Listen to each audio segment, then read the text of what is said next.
Біздің курсымыз аяқталды.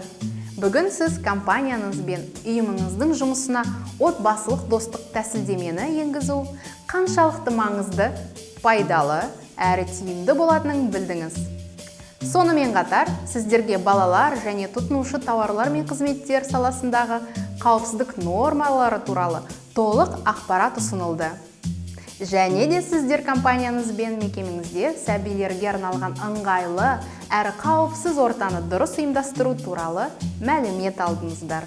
Бұл курсты Қазақстандағы Біріккен Ұлттар ұйымының балалар қоры ЮНИСЕФ және Астана Хаб қолдауымен Қолжетімді Қазақстан тобы әзірледі. Сіздерді қорытынды сынақтан өтуге шақырамыз. Нәтижесінде осы курстан сәтті өткеніңіз туралы сертификат алуыңызға болады. Аман сау болып, өркендей беріңіздер.